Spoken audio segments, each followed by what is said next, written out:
At night, a quiet inn sits under the dim sky as a woman arranges to stay for one night, paying a small fee without needing dinner. Elsewhere, a small blonde child trembles on the ground, too weak to stand. A harsh woman yells at her, calling her useless and demanding she leave if she won't work. She insists the child owes her for being raised, showing no sympathy as she orders her out. The child begs to stay, promising to do anything. Just then, another woman steps in and stops the situation. She kneels beside the child, shocked by how thin and weak she is, while the child quietly insists she's fine. When questioned, the harsh woman claims the child should be working to earn her keep. Calmly, the newcomer asks to take the child instead, but a price is demanded, an outrageous sum. Even so, she agrees to pay. The child is left stunned as she's gently told everything will be all right. From that moment, her life begins to change. She's taken in by a kind caretaker at a shelter where she can attend school while helping with chores. She slowly grows healthier, but food is still limited, and she continues to endure hunger without complaint. One day, she notices a notice about an elite academy offering food, clothing, and housing. To her, it feels like a chance to change everything and maybe ease the burden on the person who took her in. She decides to apply. That night, she makes a quiet wish, praying to parents she barely remembers, unsure if they're alive or gone. Even so, she still hopes to meet them one day. Soon, she arrives at the academy entrance, where a massive crowd has gathered.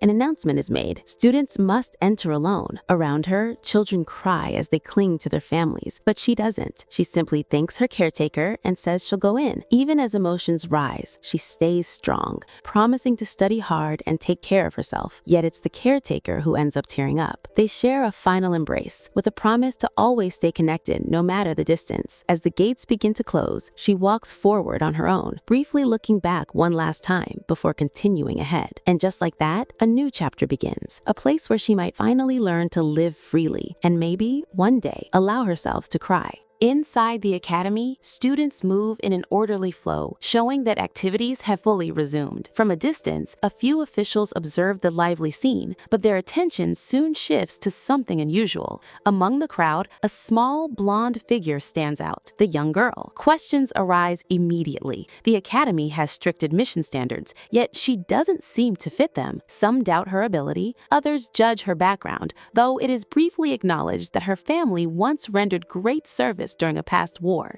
In the end, the matter is dismissed as her admission has already been finalized. The truth behind the academy is then revealed. It is a prestigious institution tied to imperial authority, created to nurture exceptional talent. However, it remained closed for years after a succession conflict. Even after the nation stabilized, it did not reopen immediately. The reason lies with the ruler, who lost both his wife and newborn daughter during the conflict. The child passed at birth, leaving behind only her name. Since then, he has struggled to look at children without being reminded of that loss. Sensing this, noble families pushed their children forward, hoping to gain his attention. To prevent this, the academy's reopening was delayed until now. In a council meeting, officials review applications and tension rises when one is dismissed for lacking qualifications. But when the ruler examines it himself, everything changes. The applicant is a 7-year-old child who has already passed an upper-level graduation exam with perfect scores. Despite this, the officials hesitate,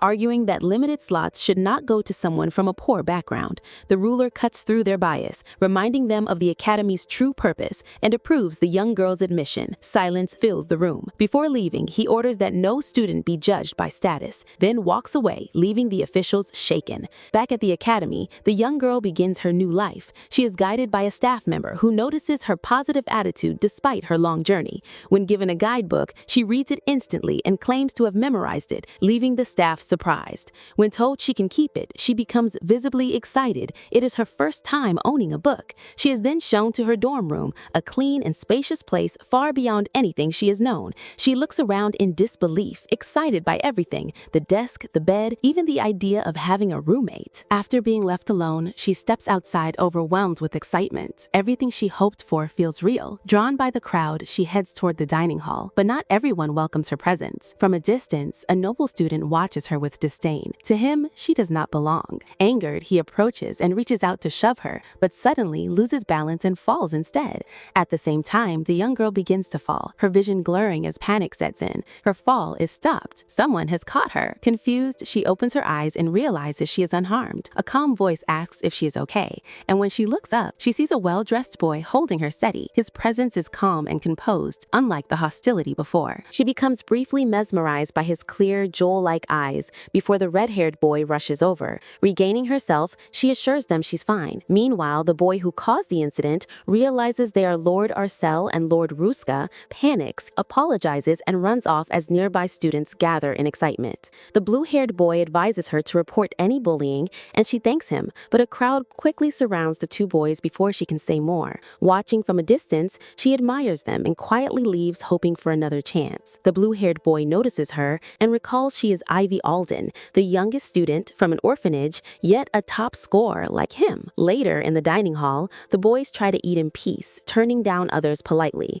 Ivy, unable to find a seat as others reject her, finally approaches them to thank him properly and asks to sit. Though he begins to agree, the red-haired boy refuses for him. Ivy accepts it calmly and leaves, suggesting another time. When the red-haired boy seeks praise, the blue-haired boy bluntly calls him useless and walks off. Ivy then grabs a simple meal and decides to avoid the crowded cafeteria next time. She heads outside, following a peaceful path and a sweet floral scent, believing it leads to a garden near the palace. Curious and with time to spare, she pushes through bushes into a hidden path. After stumbling through, she finds a quiet clearing, only to realize it's a graveyard. The scent came from flowers surrounding the graves. Though she knows she could get in trouble, she notices a neglected tombstone and, out of habit, begins cleaning it, recalling how she used to clean classrooms for tuition. Soon, the graves look neat and gently shine under the sunlight. As she prepares to leave, she suddenly senses someone approaching. Footsteps echo through the forest, and a blonde young man appears. His gaze sharpens as he notices something unusual, then lands on Ivy, lying quietly near the tombstone with a small wreath in her hand, bathed in soft light. At night in the Imperial Palace, a tense meeting unfolds. A blonde nobleman demands to know why his wife and daughter cannot be buried in the imperial tombs. The officials explain they were never consecrated, so they are not recognized as part of the imperial family. He shuts it down immediately. His wife refused the emperor's arranged marriage, and that is why she was never accepted. Hearing her called an outsider, his tone turns cold. If they are not allowed in the imperial tombs, then he doesn't need them. He declares their graves will be placed inside the palace forest by his side. The officials protest, but he slams his sword down, silencing the room. Any opposition will be treated as defiance. Later, in the quiet forest, he visits the graves and senses something off. There, he finds a young girl lying beside the tombstone holding a flower wreath. She wakes in panic over curfew and hurriedly explains herself, calling him Mr. without realizing who he is. When she assumes he's a professor, he plays along, introducing himself as Cian Lowen. The girl, Ivy Alden, brightens instantly and introduces herself. As he watches her, a memory surfaces, the woman he loved and the child they once imagined. For a brief moment, he sees that image in her, then pushes it away. He asks why she came. She says she followed the scent of flowers. Seeing her innocence, he softens slightly, brushing a leaf from her hair and warning her not to wander alone. She thanks him warmly, feeling a brief sense of comfort before panicking about the time again. He offers to walk her back, but she refuses and runs off through a hidden path, asking him to remember her name. Left alone, he realizes he felt no anger toward her. Instead, he admits he is still weak when it comes to children her age. Thinking of his lost daughter, he quietly repeats Ivy's name before noticing her handkerchief and picking it up. Meanwhile, Ivy barely makes it back before curfew. Relieved, she soon realizes she lost her handkerchief, the first thing she received that day. Though upset, she quickly sees it as a reason to meet him again. The next day, she returns to her room only to find several girls already gathered. They whisper at her, recognizing her as the orphan who was admitted, and question how a commoner was accepted. They mock her appearance, calling her unrefined, while she calmly tries to explain herself. Then she sees her, someone so beautiful it stops her in place. Irene steps forward and the room falls silent. After a brief look, she bluntly calls Ivy pathetic, criticizing her thin frame, her hair, everything about her. Then she questions whether the place Ivy came from even cared for its children. And just like that, the room turns heavy, leaving Ivy standing there, quietly shaken. Irene continues criticizing the girl's thin frame, hair, and appearance, even implying her orphanage neglected her. The words hit hard, but the girl suddenly snaps, declaring that's not true. She says she doesn't care what others think about her, but firmly defends the director, insisting they are kind and would never do such a thing. The room falls silent before the other girls turn on her, mocking her background and demanding an apology. Just as the tension builds, Irene calmly stops them, saying the room feels too crowded. The others immediately follow her lead and escort her out, brushing past the girl and leaving her behind. Irene briefly glances back with a conflicted look, while the girl is left shaken and confused. The next morning, the girl prepares for the day, admiring her uniform before noticing the time. Remembering yesterday, she hesitates outside her room, unsure about Irene, but decides to check on her and apologize. However, two girls answer instead, immediately confronting her and accusing her of lingering around Irene. Despite her attempts to explain, they dismiss her, warn her to stay away, and shut the door in her face. Left alone again, she accepts that Irene already has people around her, yet still hopes to greet her properly someday. Elsewhere, the girls gossip about her, questioning how a commoner could be Irene's roommate, but their tone instantly changes when Irene appears. They greet her politely and suggest she treat her roommate like a maid, casually mentioning they already chased the girl away. Irene pauses and asks if they drove her off, and when they confirm it, her expression subtly darkens with restrained anger. Internally, she admits she would have stepped in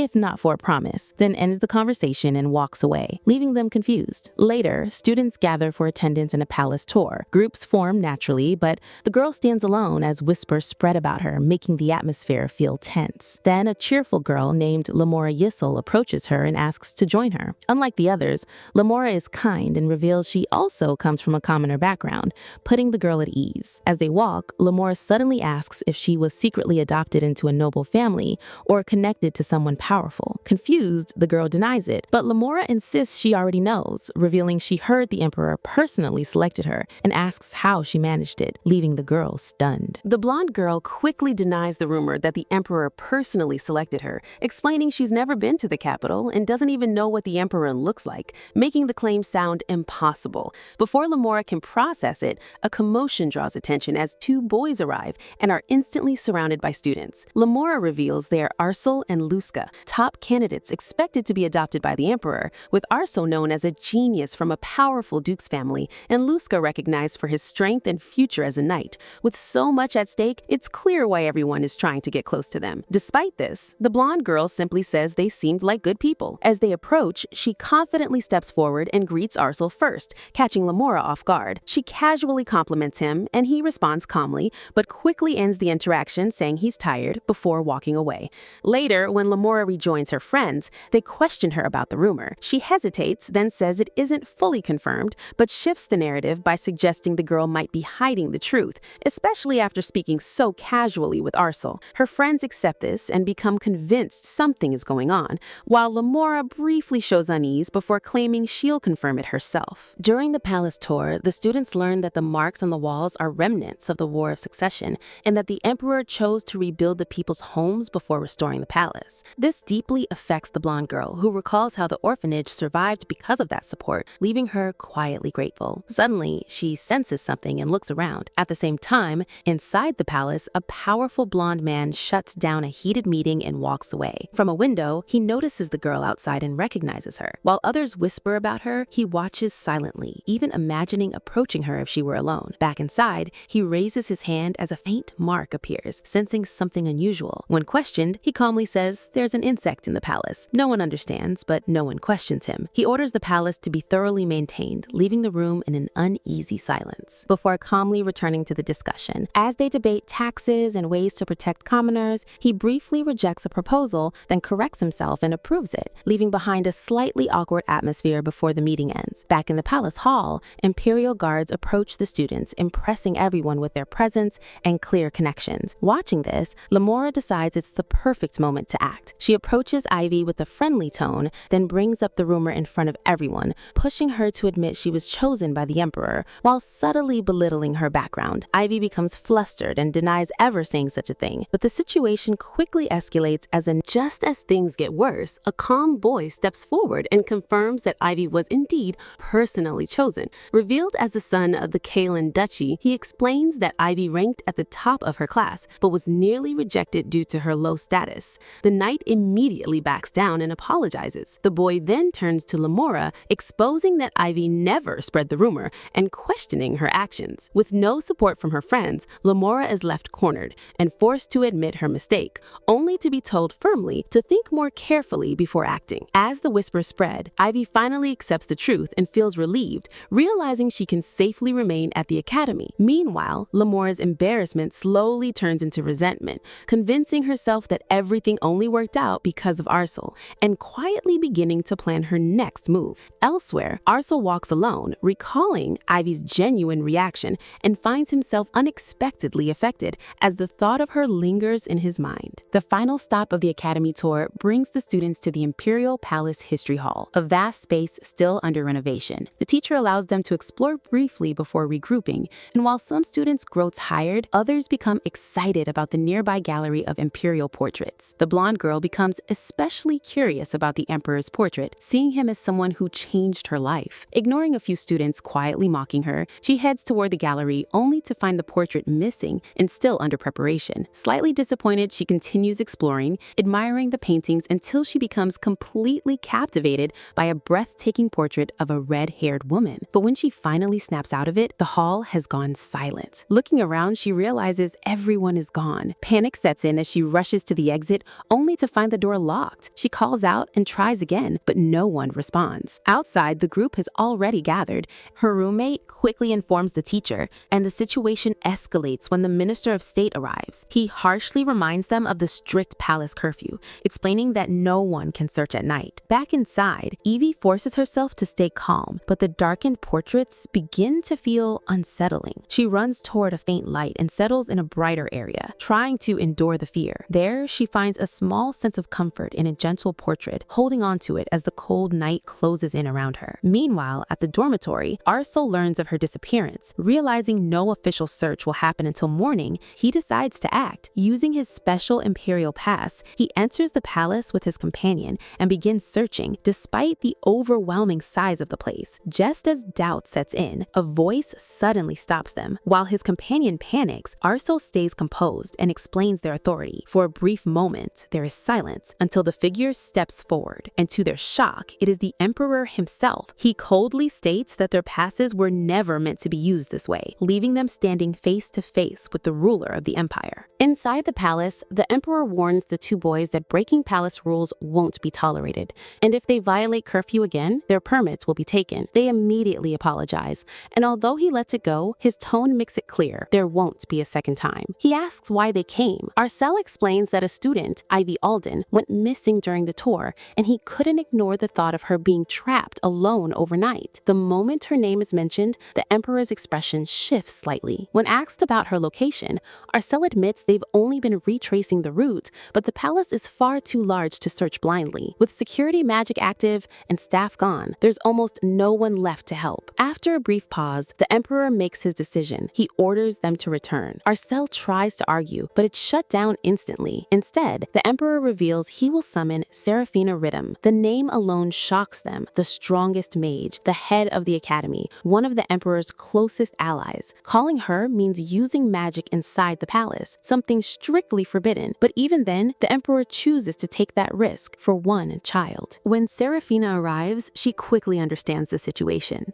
A palace-wide tracking spell is prepared, using a royal mana stone, though she warns the palace itself interferes with magic. Then, she slips. She mentions it would have been easier if someone named Lillian were here, then immediately tries to take it back. The Emperor presses her, and she's forced to explain. Lillian had a rare magical compatibility with her, making her spells more precise and stable. She kept it secret, likely because she was treated as strange and didn't fully understand her own power. The Emperor says nothing, then calmly orders her to proceed. Meanwhile, Ivy remains trapped inside the palace, curled up under faint moonlight, shivering from the cold and hunger. She tries to stay strong, but her mind drifts back to a past filled with labor, neglect, and barely surviving. Yet even that once felt better than what came before. Then, suddenly, something changes. A soft glow appears near the window, moving like a living thing. At first, she's afraid, but a calm voice reassures her. The light is searching for her. The fear fades. A quiet sense of safety replaces it. Drawn by that warmth, she reaches out as the light circles around her gently. Then, it starts to move, and this time, she follows. palace. Serafina channels magic into a glowing mana stone, her focus tightening as the spell activates. Moments later, she locates Ivy inside the palace history hall,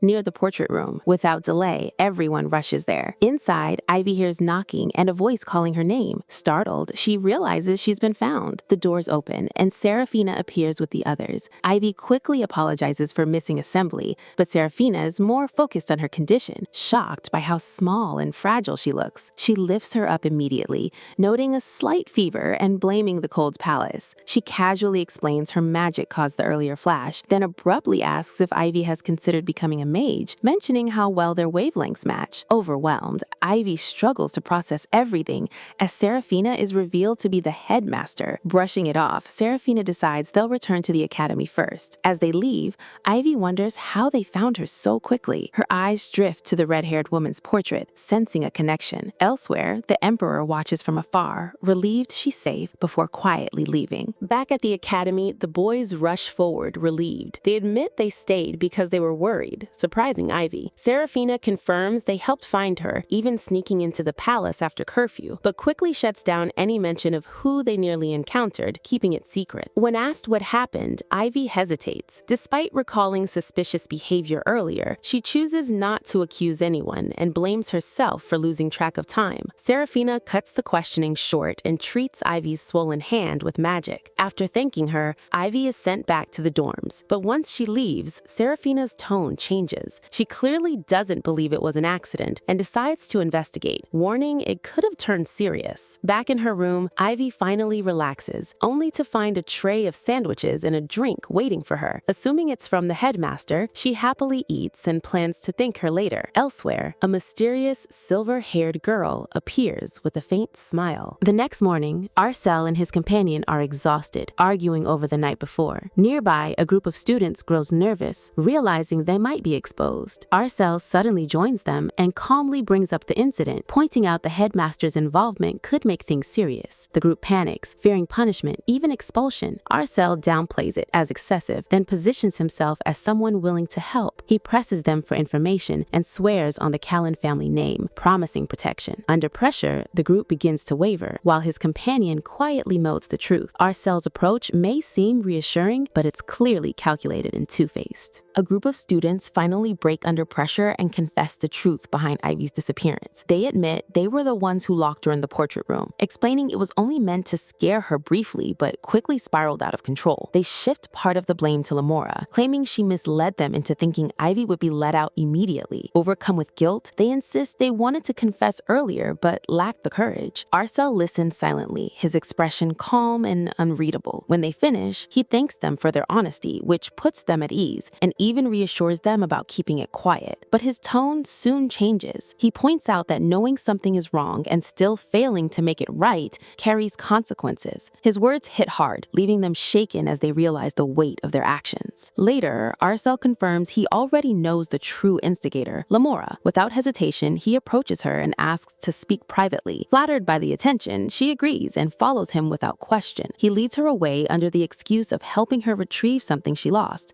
but the moment she steps inside the room, the door shuts behind her. Panic sets in as she realizes she's been trapped the same way Ivy was. From the other side, Arcel's voice remains calm but cold, telling her the situation should feel familiar. He pushes her to admit the truth, warning that denial will only keep her trapped. At first, Lamora refuses, claiming she tried to stop the others, but as fear closes in and the silence overwhelms her, she finally breaks down and confesses that she was the one who ordered Ivy to be locked inside. Moments later, the door opens, and Ivy is standing there. Lamora, shaken, tries to twist the situation, accusing Ivy of acting innocent while secretly using Arcel for revenge. But Ivy stands her ground. When Lamora lashes out, she is instantly stopped as the headmistress intervenes. With everything exposed, Lamora can no longer deny the truth. She breaks down, admitting her actions were driven by jealousy and begging Ivy for forgiveness. But Ivy refuses without hesitation, explaining how serious the situation truly was. Being trapped alone in a cold, dark place could have ended far worse. She makes it clear that knowing something is wrong and doing nothing is not a mistake. It's a choice. The headmistress then delivers Lamora's punishment. Until Ivy forgives her, she must sincerely apologize every single day. There are no alternatives. alternatives. Unable to accept it, Lamora runs away, avoiding responsibility once again. Even afterward, Ivy remains firm in her decision. As things settle down, Ivy returns to her routine at the academy, but whispers follow her everywhere. She tries to ignore the attention and move on. Later, while getting food, she unexpectedly runs into Lamora. For a moment, it seems like an apology might come, but Lamora walks past her without a word. Ivy realizes she still isn't ready and accepts that some people need time to face their mistakes. She sits down alone, trying to eat in peace, when someone approaches and asks to sit with her. Ivy agrees without thinking, but the moment she looks up, she freezes in shock. It's her roommate, Irene. They sit together in the dining area where Irene asks why Ivy is alone. Ivy explains she wanted to talk. Overwhelmed, she raises her voice by mistake and quickly apologizes, unable to hide how excited she is. Irene calmly suggests they eat first, easing the tension, and Ivy begins to relax, while Irene quietly observes her. The story then shifts to Irene's past. Coming from the southern region, where people grow faster and appear more mature,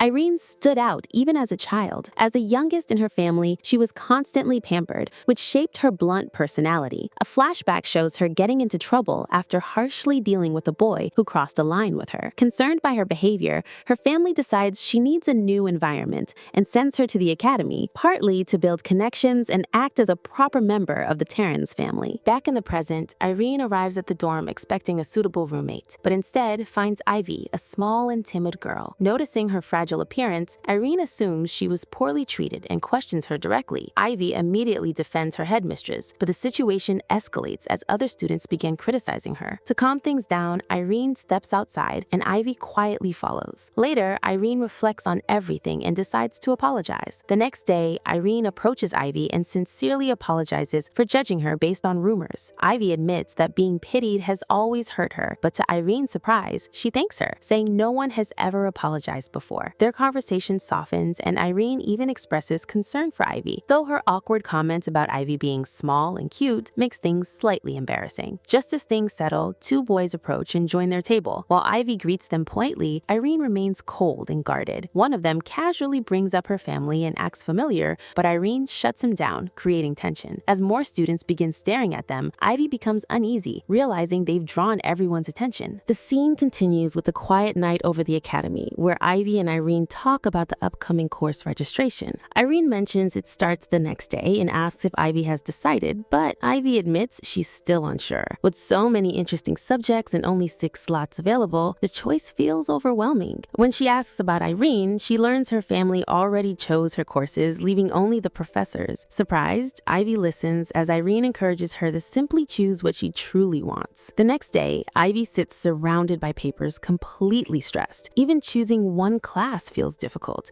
and the more she looks, the more options appear. Subjects like Imperial philosophy and ancient languages catch her interest, but she begins thinking about practicality, choosing classes that could help her earn money. Still, she worries that might disappoint the headmaster. In the end, she settles on a balance, 3 she wants and 3 for the future. But one problem remains: math. As a required subject, there are far too many professors to choose from, leaving her overwhelmed again. She decides to postpone it for now. Later in the dining hall, a dark-haired girl sits alone, noticing how everyone else is together while she's being avoided. Her attention shifts to Ivy, happily eating with Irene and others, and frustration begins to build. To her, someone from an orphanage shouldn't be acting so freely. The resentment grows until she convinces herself Ivy must be relying on connections. As she begins applauding, a sudden collision interrupts everything. Ivy ends up on the ground, surrounded by 2 girls who mock and belittle her. Despite it all, Ivy stays silent. Watching from the side, the dark-haired girl realizes it has gone too far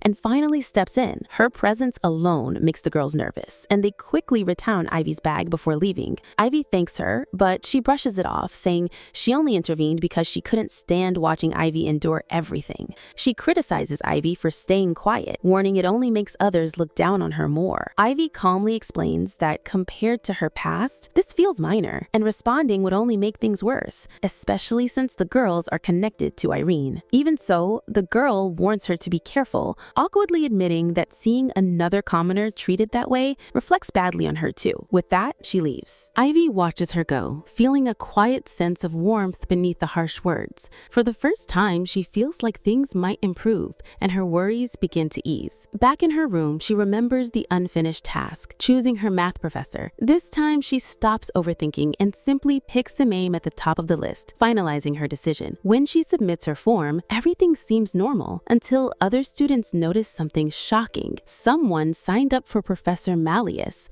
a name known for his strange personality and extremely difficult classes. The students can't believe it, assuming it must be a mistake. A bright morning marks the first day at the Gifted Academy. Students chat excitedly about their classes, but Ivy walks with confidence toward Professor Males's mathematics class, feeling certain she's starting with her favorite subject. The journey turns out longer than expected, leading her to East Hall 23 at the far edge of the academy. The building feels old and eerie, but she pushes forward. Inside, the classroom is empty and neglected. On the chalkboard, she finds the requirement: solve 500 advanced problems within 2 days. Shocked at first, she quickly hardens her resolve, determined not to fall behind. Elsewhere, students panic after bumping into Professor Males and run away in fear. Watching them, he criticizes their lack of discipline and considers canceling his class entirely, doubting anyone is capable enough to take it seriously. Back in the classroom, Ivy sits alone when he arrives. He bluntly asks if she completed the assignment, and when she admits she couldn't solve one problem, he immediately dismisses her and tells her to drop the course. Refusing to give up, Ivy stops him and asks him for help with just one question. Though reluctant, he agrees. As he reviews her work, his expression shifts. Her solutions are precise and flawless. Realizing she solved everything else perfectly, he questions her confusion. When she explains the problem felt different, he grows frustrated, insisting it uses the same formula. Finally, he sits her down and explains step by step, revealing the question was only slightly twisted. Once reorganized, the solution becomes simple. Understanding dawns on Ivy, and she excitedly confirms she gets it. Though he brushes off her praise, the moment lingers. As she prepares to leave and drop the class, he stops her, telling her there's no need. The real lessons will begin next time. The following day, he reconsiders his decision, thinking he acted too quickly. Just then, Ivy arrives, cheerfully, and the entire classroom is spotless. She explains she cleaned everything to make studying easier. Surprised, he realizes her effort reflects genuine passion. He briefly praises her before returning to his strict tone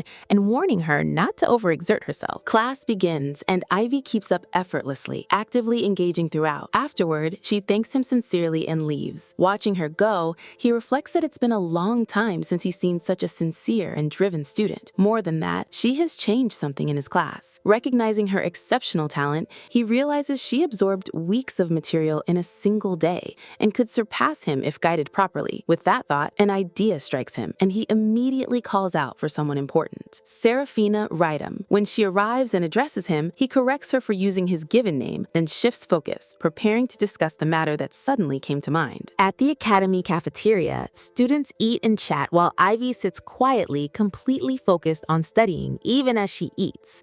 When two boys join the table, the conversation quickly turns to Professor Malleus. The moment his name is mentioned, they warn Ivy about his reputation, calling him eccentric, strict, and known for overwhelming students. Ivy calmly disagrees. She says the professor she met was kind, and that his teaching makes studying enjoyable. She even reveals she has already completed 2 chapters of advanced math, which shocks everyone. This immediately makes the others rethink their decisions, and one by one, they begin considering joining his class so they don't fall behind. At the same time, Professor Malleus is in a good mood, thinking about Ivy and even considering reducing her workload. But as he approaches the classroom, he overhears students telling her to switch classes. Taking it as an attempt to take his student away, he storms in angrily. The students explain that their concern isn't just rumors. The classroom is too far, and Ivy has been skipping meals just to make it on time. This catches him off guard. Before he can respond, they reveal they've already applied to join his class. Instead of rejecting them, he gives them a test: solve a difficult problem in 15 minutes or leave. The black-haired boy finishes almost immediately and passes with a near-perfect solution. The red-haired boy follows with an unconventional method and also passes. But with time running out,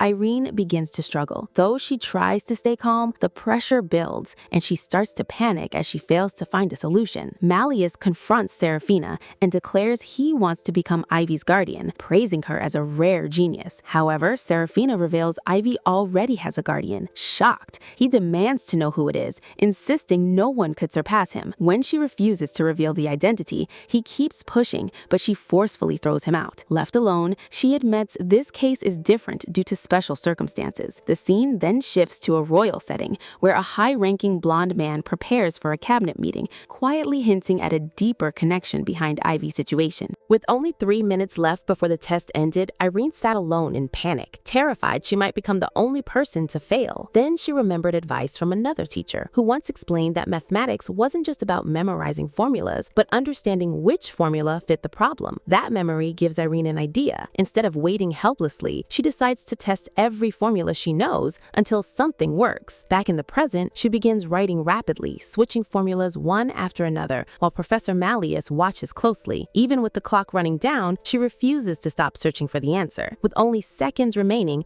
Irene silently discovers one last possible formula and quickly finishes her solution just before time expires. After reviewing her paper, Professor Malleus declares her answer correct. Relief washes over Irene as the exam officially ends. Malleus admits her method was extremely inefficient, but says it only worked because her mind processes information at incredible speed. As promised, he officially allows all 3 students into his class, though he immediately begs them not to bring any more students. Later, the group studies together, but the workload quickly becomes overwhelming. The black-haired boy complains about the mountain of homework, while the red-haired boy loudly agrees. Irene tells them to stop distracting her, while Ivy quietly keeps studying nearby. After some time, the black-haired boy calmly reveals he already finished his work, shocking everyone. Ivy praises him sincerely, but internally he feels defeated because Ivy's rapid progress makes him feel surpassed. Soon after, Ivy herself begins struggling despite concentrating hard. Noticing she's practically trembling from hunger, the group decides to stop studying and head to the cafeteria. There, Ivy shyly admits she usually eats sandwiches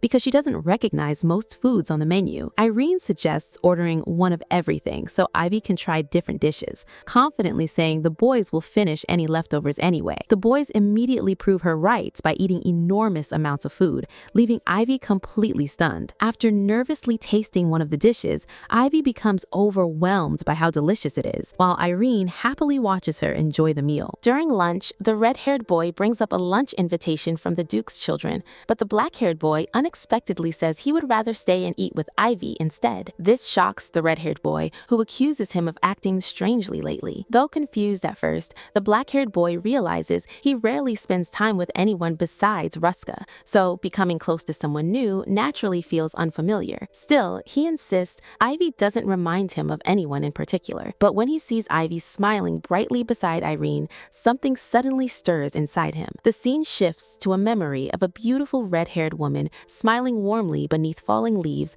while inviting the younger boys to come pick apples with her. Young Arcel Karen traveled through a peaceful forest road on his way to the crown prince's wedding, where his father warned him not to blindly believe every rumor he heard. That warning quickly became important when Arcel nervously brought up the rumors surrounding the prince's future bride, the woman many secretly called a witch. Soon after arriving, young Ruska suddenly rushed toward the nearby forest, wanting to explore deeper inside. Alarmed, Arcel immediately tried to stop him after remembering warnings that children could easily get lost there. Before the argument could continue, both boys noticed a beautiful red-haired woman standing quietly beneath the drifting leaves. Holding a basket, she warmly explained that she was going to pick apples and invited them to come along. The moment Arcel heard her invitation, all the frightening rumors rushed back into his mind. Stories claimed the crown prince's future bride wandered through the forest alone and practiced dangerous magic deep within the woods. Convinced she was suspicious, Arcel desperately tried to stop Ruska from following her, but Ruska ignored him completely and happily ran after the woman into the forest. At first, Arcel considered leaving things alone, but remembering his father's advice about continuing to get along with Ruska, he reluctantly followed after them in case something dangerous happened. However, no matter how fast he ran, the distance between them never seemed to shrink. Determined not to lose them, Arcel pushed deeper into the forest, but suddenly lost his footing and tumbled down a hidden slope. Pain shot through his leg as he crashed to the bottom. Moments later, Ruska noticed he had disappeared and shouted in alarm. Both Ruska and the red-haired woman quickly rushed over to him. The woman carefully examined Arcel's injured leg, before gracefully jumping down beside him. Instantly panicking, Arcel became convinced the rumored witch was finally taking advantage of his helpless condition. Unable to run because of the pain, he desperately warned her to stay back and nervously announced that he was the son of Duke Karen. Despite his panic, the woman calmly reached toward his injured leg anyway. Arcel squeezed his eyes shut, expecting something terrible to happen. Instead, a warm golden light gently surrounded her hands. Soft, healing energy flowed into his injured leg while the woman quietly treated the wound. Moments later, she smiled softly and told him to look. Carefully moving his foot, Arcel realized the pain had completely vanished. Confused and suspicious, Arcel awkwardly demanded to know why she healed him, insisting she must want something in return. Rather than becoming offended, the woman simply laughed softly and lightly tapped his forehead before gently teaching him something simple. "If someone helps you," she said softly, "the first thing you should say is thank you." Those words struck Arcel deeply because they reminded him of someone he once knew, Lillian. Back in the present,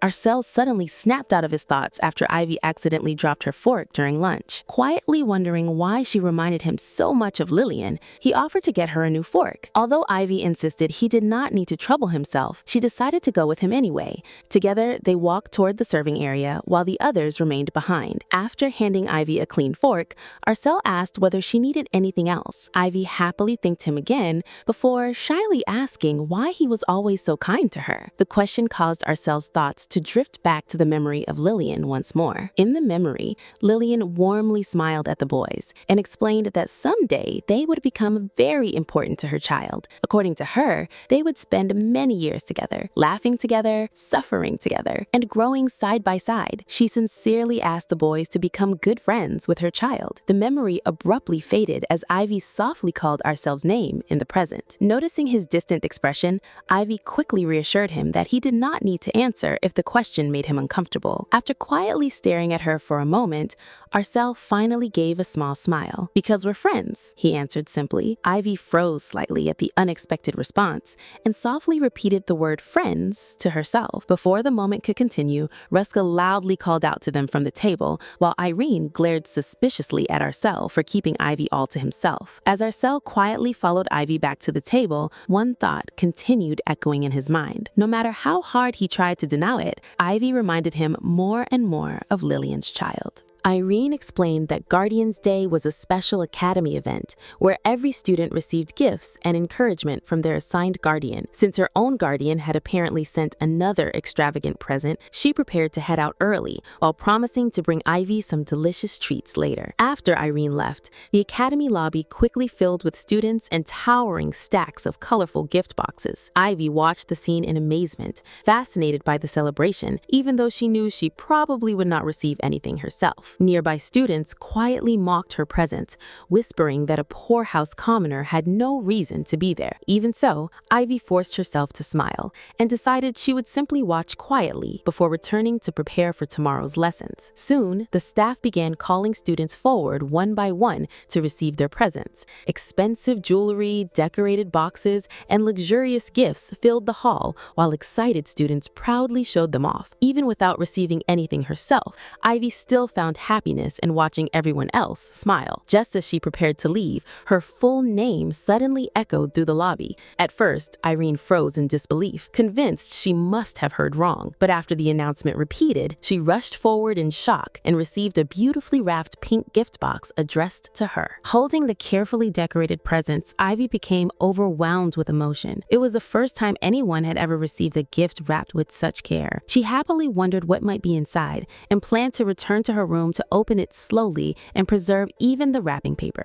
Before she could leave, however, a noble girl stopped her and demanded to inspect the gift. The girl loudly insisted there was no way a poorhouse commoner like Ivy could receive something so luxurious. Nearby students quickly joined the whispers, wondering if Ivy had accidentally taken somebody else's present. Although Ivy pointed out her name was clearly written on the package, the accusations only continued. Then another voice calmly interrupted the crowd. A beautiful red-haired student stepped forward board and criticized everyone for judging Ivy without proof. She gently asked whether Ivy was all right, instantly quieting the atmosphere. The surrounding students quickly recognized her as Lady Israela and became shocked that someone of her status was openly defending a commoner. When another girl claimed the expensive wrapping still seemed suspicious, Israela coolly replied that there was nothing strange about Ivy receiving a gift if she also had a guardian watching over her. Still, to settle the argument, Israela suggested that Ivy open the gift in front of everyone. Though disappointed because she wanted to unwrap it carefully in private, Ivy reluctantly agreed and began opening the package as gently as possible. The noble girl quickly lost patience, snatched the box away, and aggressively tore the wrapping apart herself. Ivy stumbled to the floor as the girl smugly claimed she had been right all along. Inside the box were several strange dark-colored spheres. The surrounding students burst into laughter,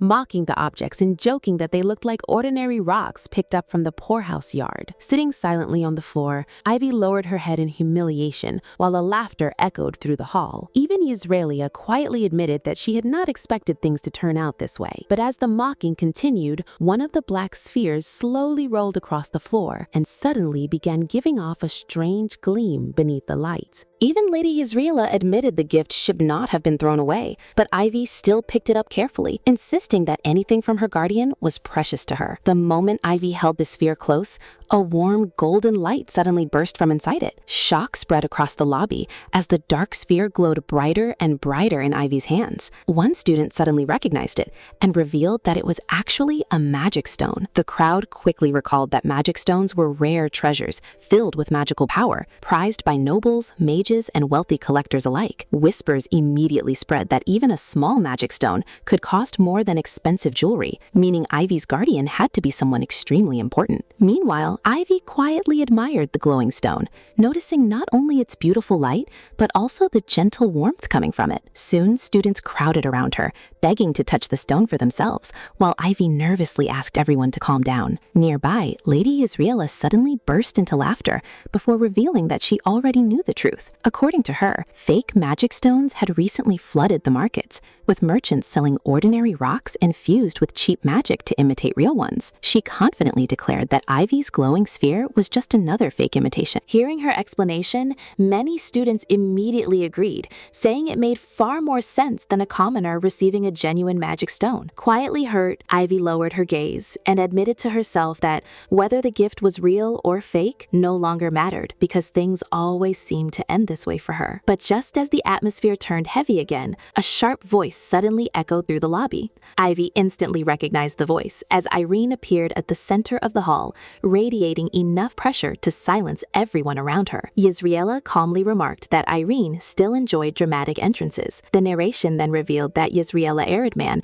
had once been known as the flower of high society, admired by noble ladies throughout the capital, until Irene Terran appeared and began drawing attention away from her. Trying to maintain control, Israela welcomed Irene and presented her with a luxurious pair of shoes, proudly explaining that only 3 pairs existed in the entire empire. However, Irene calmly remarked that she had already seen similar shoes months earlier in the south, where the design was apparently already outdated. The comment visibly shook Israela. Internally irritated that Irene had stolen attention again, Israela quickly shifted the topic back to Ivy and claimed she had only been trying to stop Ivy from parading around a fake magic stone. Irene coldly repeated the phrase, fake magic stone, before reminding everyone that House Terran handled magic stone auctions throughout the empire.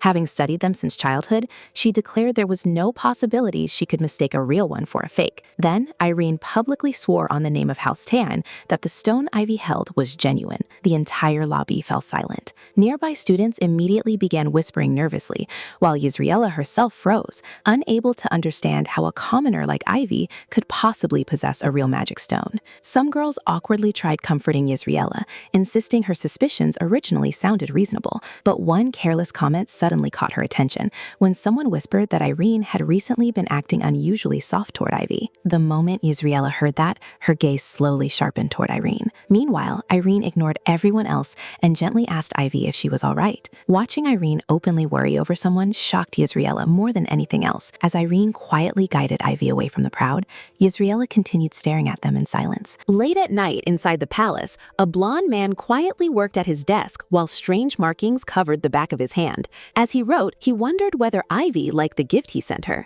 The story then shifted to a time before the academy opened. An elderly official visited the king late at night to discuss Ivy Alden's guardian assignment. Although the king personally selected Ivy earlier, the official explained that many greedy nobles now wanted to claim her because she came from a workhouse and could easily be exploited after graduation. Worried about her future, the king asked if there was no trustworthy guardian available. Since most suitable people were already assigned to other students, the official proposed using a fictional guardian identity instead. He suggested the name of Cyan Rouge, a former academy professor who disappeared during the war.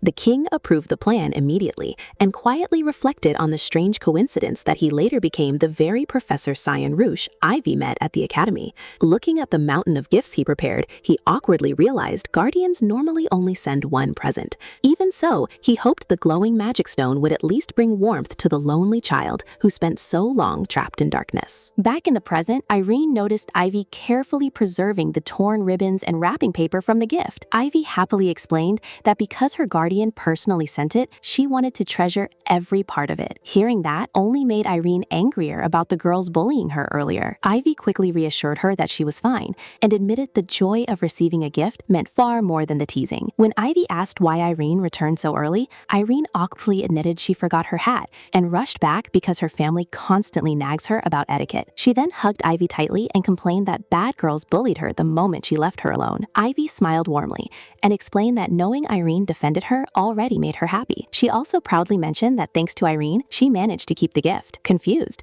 Irene asked why Ivy still called the magic stone fake. She firmly explained that House Terran never lies about magic stones and confirmed the glowing sphere was completely genuine. According to Irene, while stronger magic stones remain stored in the Imperial Palace, this one likely simply emits warm light. Ivy became completely stunned after Irene estimated the stone could be worth nearly 10 million gold. Irene softly added that Ivy's guardian must care deeply about her to send something so valuable. Before leaving again, Irene suddenly noticed a strange mark on the back of Ivy's hand. Startled, Ivy panicked and awkwardly claimed it was only dust while desperately hiding it. Though suspicious, Irene eventually left without pressing further. Later, Ivy woke up after accidentally falling asleep while hugging the glowing magic stone. When she opened the wooden box again, she suddenly discovered the handkerchief she lost near the palace graves on Enrollment Day. At that moment, Ivy realized her mysterious guardian could only be one person, Professor Cyan. Clutching the glowing stone, Ivy hurried back toward the palace graves at sunset, hoping she could properly thank him and return the expensive gift if it had been sent by mistake.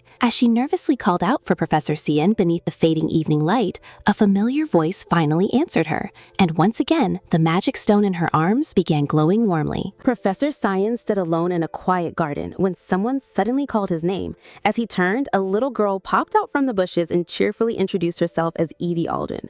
Startled, Cyan helped her up and gently checked if she was hurt. Evie smiled and said it had been a while, but Cyan noticed her hand and asked if she was injured. She quickly denied it, saying it only felt itchy, but Cyan inspected it anyway. To Evie's surprise, the back of her hand had become completely clean. Cyan confirmed she was unharmed, yet found it strange that her clothes were scratched and torn while her body had no wounds, almost as if the bushes had avoided hurting her. Evie thanked Cyan for the gift and apologized for losing his handkerchief. She excitedly described the mysterious stone, saying it glowed warmly and disappeared when touched twice.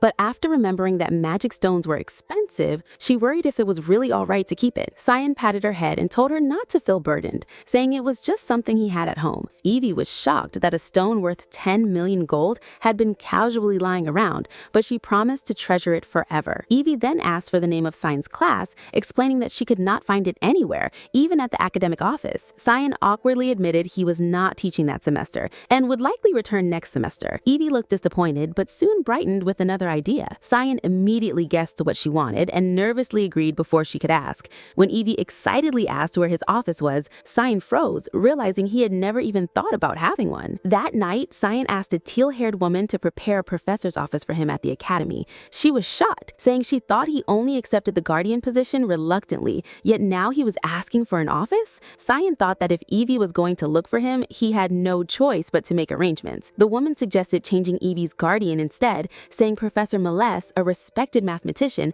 and her former mentor, would be perfect. She explained that Melesse adored Evie, so much he had even postponed retirement to teach her. But Cyan firmly refused, and a strange red mark appeared on the back of his hand. He ordered her to prepare his office instead, then sent her flying out of the room when she tried to argue, leaving her shocked and wondering if he truly did not want to give up being Evie's guardian. The next day, Professor Melesse announced that their class would move to a smaller room in the main building, which the 4 students could also use like a lounge. The students were excited until he warned that anyone neglecting assignments because of the festival would be banned. After class, Evie's friends talked about going home for the weekend, since students were allowed to leave, and even the academy staff would be on break. The white-haired girl complained that her family was making too much fuss, while the red-haired boy worried his brothers would beat him up under the excuse of sparring. Arcel said his family estate was nearby, so he would return and maybe bring books back. When they asked Evie about her plans, she said her old orphanage was far away, and she was used to being alone, though she admitted she might feel lonely. The red-haired boy suggested she go to the festival, but the white-haired girl and Arcel quickly hit him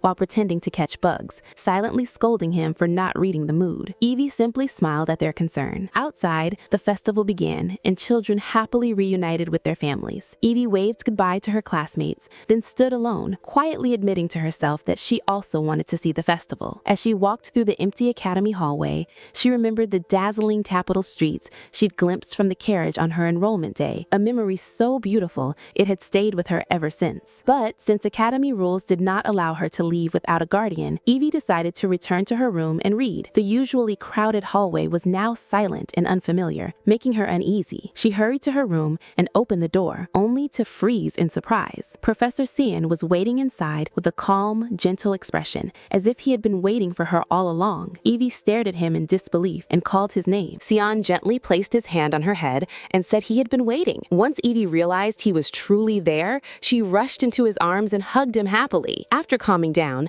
Evie asked why he had come so late, and Cyan showed her around his new office. Evie admired the clean, spacious room and the huge shelves of books, praising him for reading such difficult-looking books. Cyan awkwardly agreed, but when he noticed the books were written in many different languages, he silently blamed Serafina for preparing such an excessive office in one day. Evie then asked if she could come to him whenever she did not understand something, saying she would study harder if she learned from him. Cyan gently agreed and even offered to make time for her, explaining that if the office was empty, she could leave a letter on his desk. Suddenly, fireworks burst outside the large window. Evie stared at them with sparkling eyes, softly saying they were very pretty. Seeing how much she wanted to go, Cyan asked if she wanted to visit the festival. Evie tried to refuse, but when Cyan said he had wanted to see it with her, she quickly admitted she loved festivals and would gladly go with him. They arrived at the lively festival streets, and Evie looked around in wonder. Cyan offered his hand, and she happily took it as they walked past glowing stalls, food, accessories, and games. When Evie noticed a balloon dart game,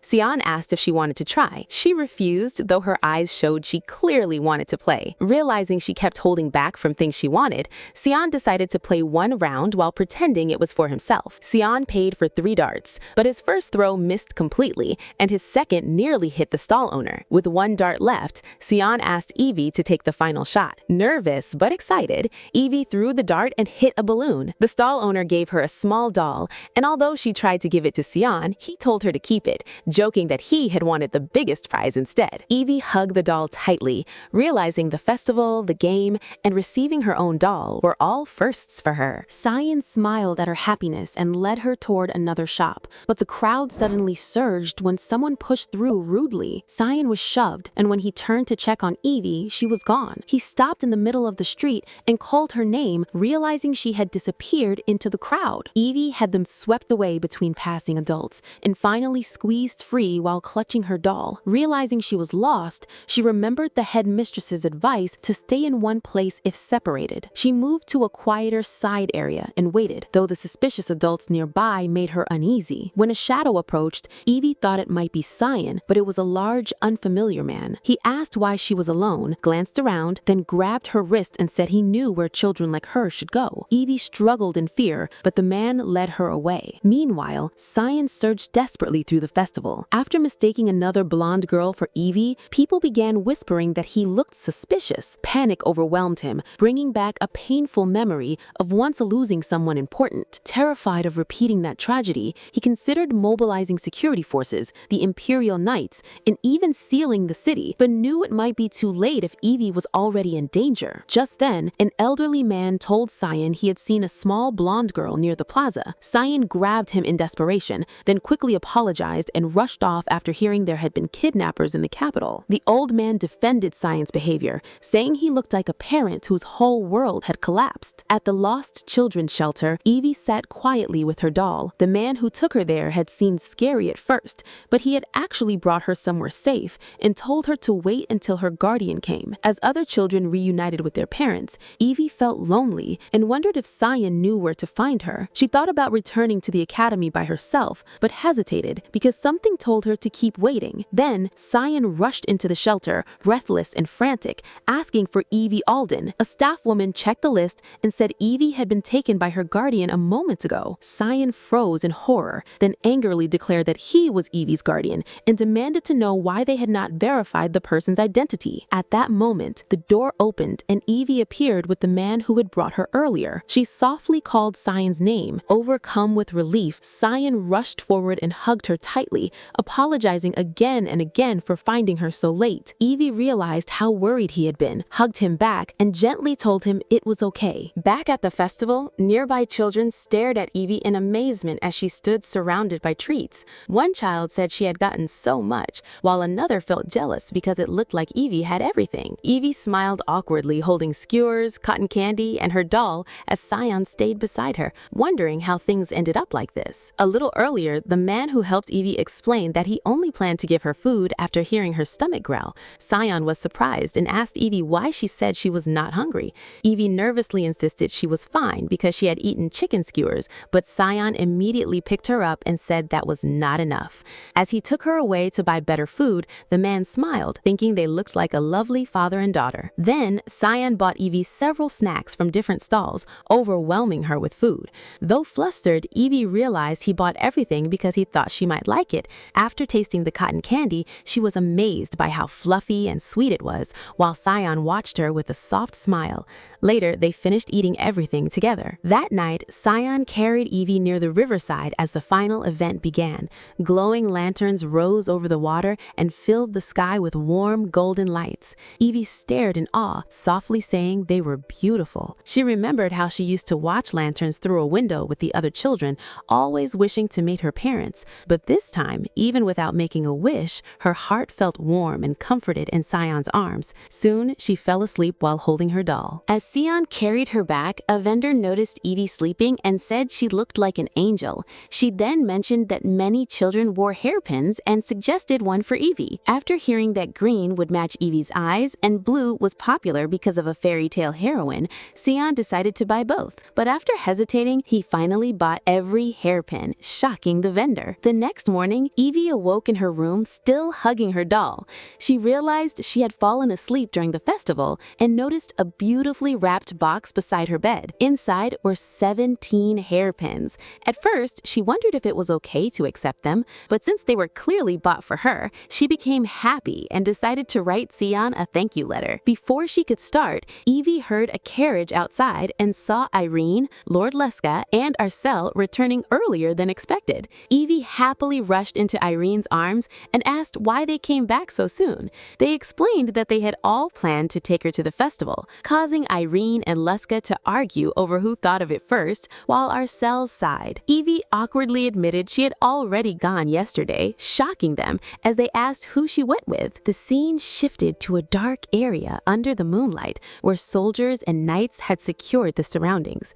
A commanding officer ordered them to tighten security and search every suspicious place. Soon, a soldier reported they had found something. After checking the contents and handwriting, the captain confirmed they had found the person they were searching for. The emperor, listening quietly nearby, called the captain Rommel and ordered him to search the area thoroughly because Siren might still be close.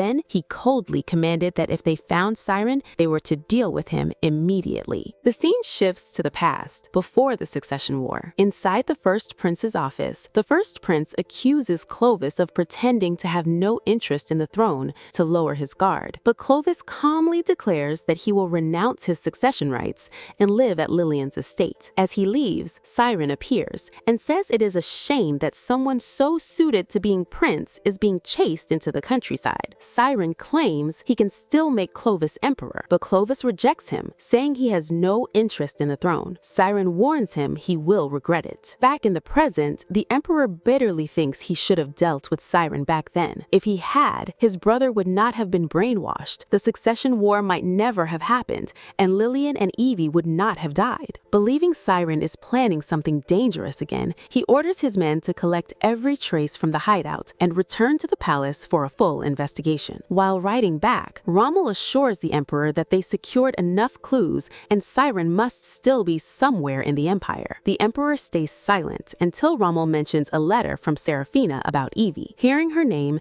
the emperor immediately reads it. Evie thanks Professor Cyan for the hairpins, says she enjoys choosing ribbons each day, and asks if he can teach her foreign languages before exams. After reading her request, the emperor smiles faintly and orders everyone to hurry back so he can reply. At the Gifted Academy, Evie visits Cyan's office every day, hoping to see him, but Serafina explains that he is still away on a business trip. Since she cannot meet him, Evie studies in his office instead. Over time, the room keeps changing, with a couch, plush toys, decorations, and cute items appearing one after another, all seeming prepared especially for her. One day, Evie notices a pink locked box filled with ribbons and accessories. Thinking it feels like a special secret box, she decides she wants to put something inside it. Later in class, the teacher reminds everyone to study for exams. During break, Evie stays behind and crouches near the desks, searching for something. Israela catches her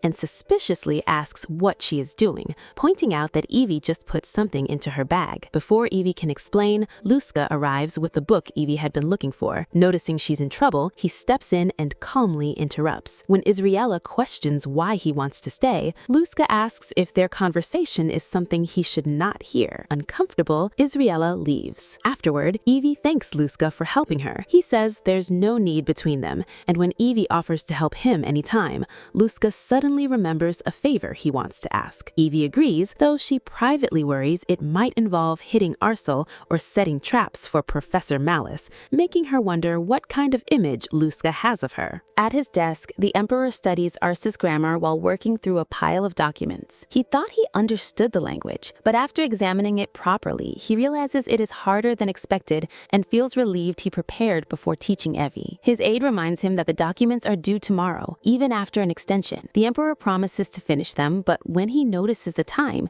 he quickly stands to leave for Evie's tutoring session, claiming he is only going for a short walk. On his way, he suddenly remembers he has not visited his wife and daughter's graves in 2 weeks, even though he used to go every 3 days. He thinks he should go immediately, but then remembers his promise to Evie. At first, he tells himself Evie would understand, but the memory of apologizing to her after finding her late makes him stop. He silently asks Lillian and Evie to wait a little longer and runs back, refusing to make Evie wait again. In the office, Evie happily greets him and shows the books, tea, and snacks she prepared. Seeing how excited she is, Sean feels glad he came, thanks her gently, and begins the lesson. While studying, Evie notices his dark circles and red eyes and asks if he is tired. Sean is surprised because he has trained himself to hide his emotions as Emperor, yet Evie notices immediately. He wonders if he naturally relaxes around her. When Evie apologizes for being rude, Sean simply thanks her for worrying. They study until night, and when Sion ends the lesson, Evie is disappointed but says it was very helpful, even calling him a genius professor. She admits the explanation was a little difficult, making Sion realize he must study harder and sleep even less if he wants to teach her properly. Since it is late, Sion walks Evie to the dorm and carries her bag. Near the entrance, he stops so the other children will not recognize him, but continues watching from a distance. When he suddenly senses something nearby,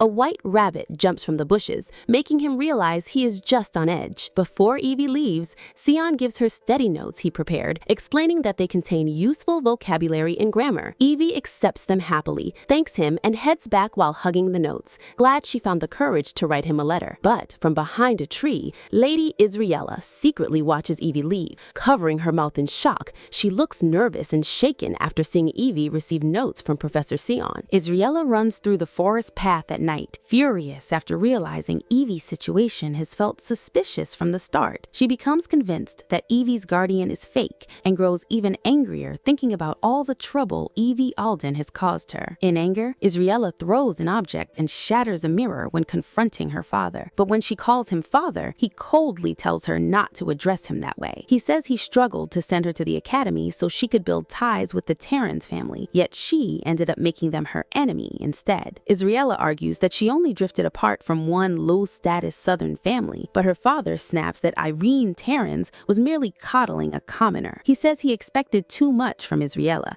then tells her not to return home until she proves her worth, leaving her shaken and hurt. Alone in the cold room, Israela remembers how her parents once praised her as perfect and treated her like the family's princess. Unable to accept that they are now siding against her because of a commoner, she clenches her fist and insists she is not wrong. Her older brother appears and says he knew she would end up like this after becoming arrogant from entering the academy. When Israela tells him to leave if he came to mock her, he says he actually came to help. He reveals that Evie received a large mana stone worth around 10 million gold, something even nobles struggle to obtain. When he asks if Israela knows Evie's guardian, she remembers the name Cyan Rowan, who was said to be a professor. Her brother reacts sharply and says if his memory is correct, something is suspicious. He decides to investigate further and tells Israela to keep a close eye on Evie because things may become entertaining. Later, Israela checks the results and confirms that Cyan Rowan is supposedly a 70-year-old man who returned to his hometown long ago due to illness. But the man she saw with Evie was young and knight-like. She regrets not seeing his face properly and becomes curious about the document he gave Evie, especially since it made her look so happy. Meanwhile, Evie suddenly feels a cold, eerie presence behind her,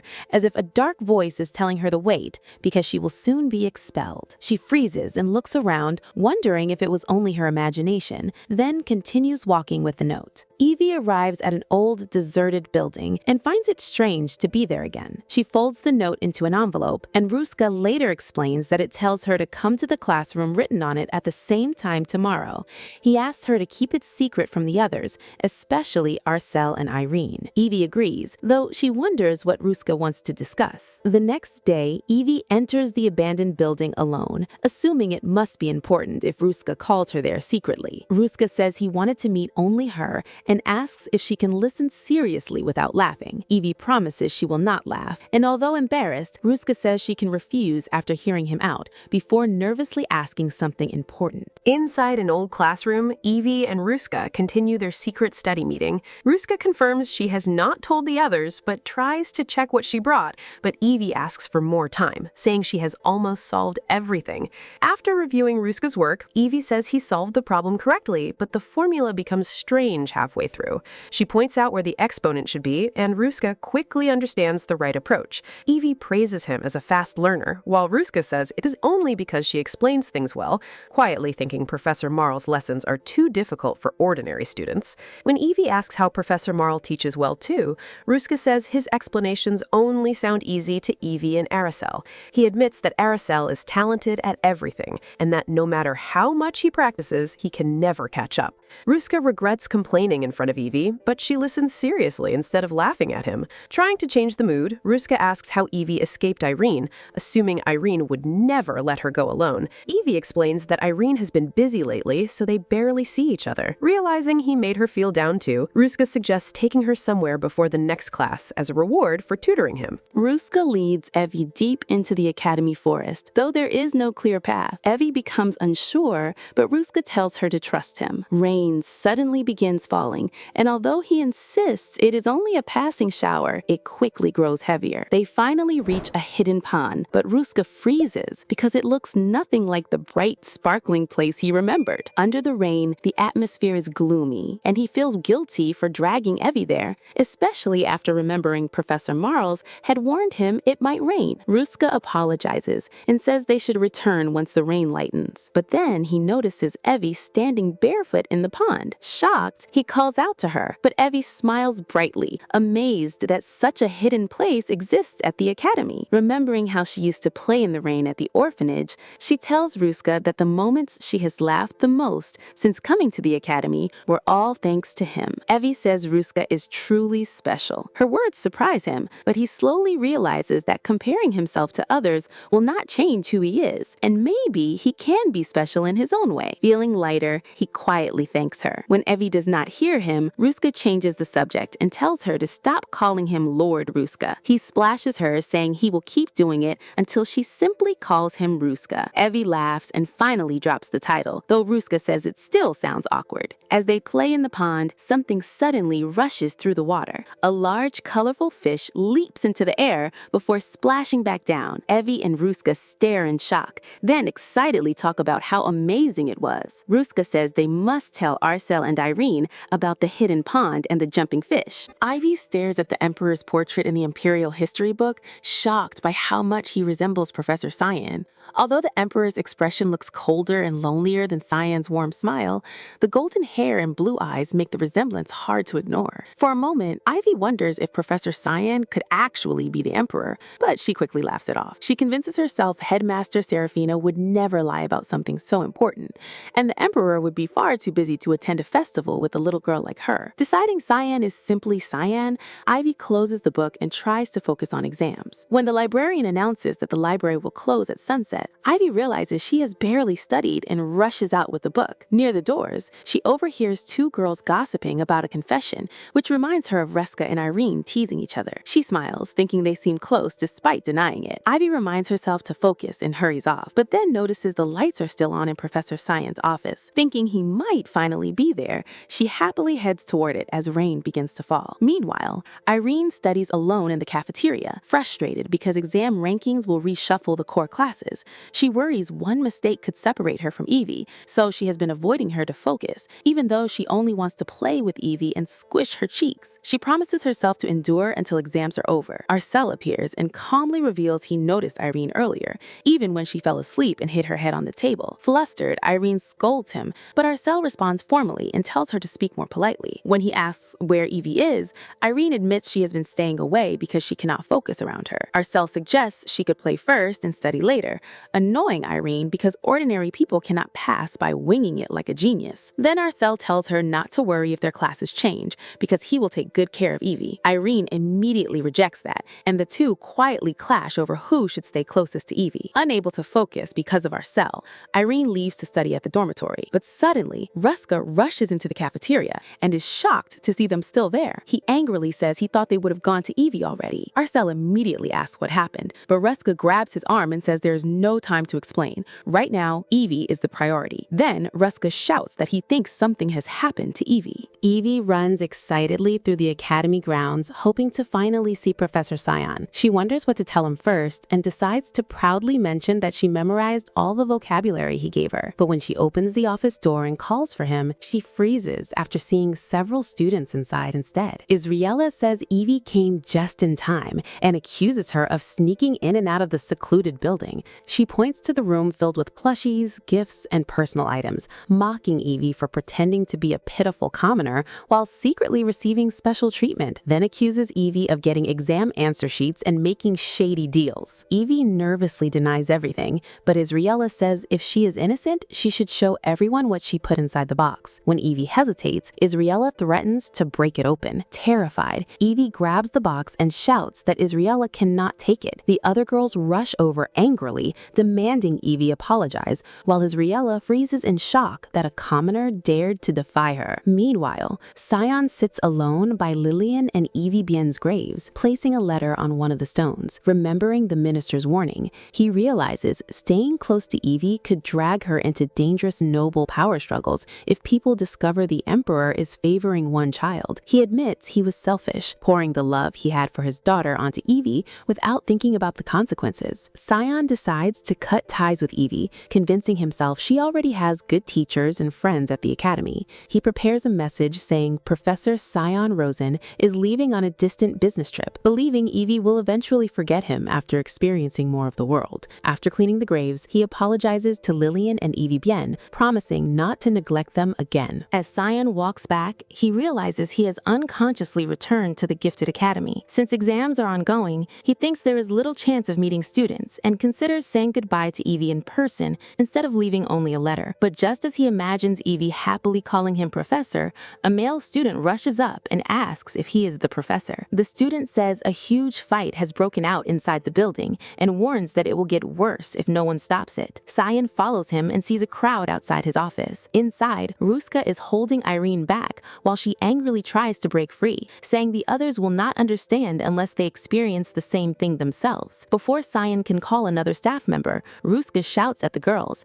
asking if they have lost their minds. Sion recognizes his voice, then notices Evie's fallen bag and book beside a green hairpin and drops of blood. His expression darkens. Evie sits trembling on the floor, clutching the suspicious box tightly to her chest, as if protecting what is inside. Seeing her frightened and overwhelmed, Sion realizes this is far more serious than an ordinary argument. 10 minutes earlier, students rushed through the hallway as Irene called out for Ivy. When she reached the room, she found Ivy injured on the floor, clutching the suspicious box with blood around her nose. One girl demanded the box, while another threatened to hit her again. Ruska and Arcel arrived in shock, but Irene immediately exploded. She grabbed one girl by the hair and shoved away another student who interfered. Ruska held her back, warning that she would get in trouble too, but Irene shouted that people like them would only understand if they experienced the same thing themselves. Israela smugly accused Ivy of cheating by secretly receiving exam answers from a professor, claiming the proof was inside the box. As the watching students grew suspicious, she said Ivy had no reason to hide it if she was innocent. Irene knelt beside Ivy and softly said she believed her, but explained that opening the box might clear the misunderstanding. Suddenly, Professor Sion appeared, making the room tense. He ignored everyone, knelt in front of Ivy, gently wiped her face, and checked her injury. Seeing how frightened she was, his expression darkened, and he calmly ordered Ruska and Arcel to bring something soaked in water. They immediately obeyed, shocking Israela. Feeling her advantage slipping away, Israela accused Ivy of acting pitiful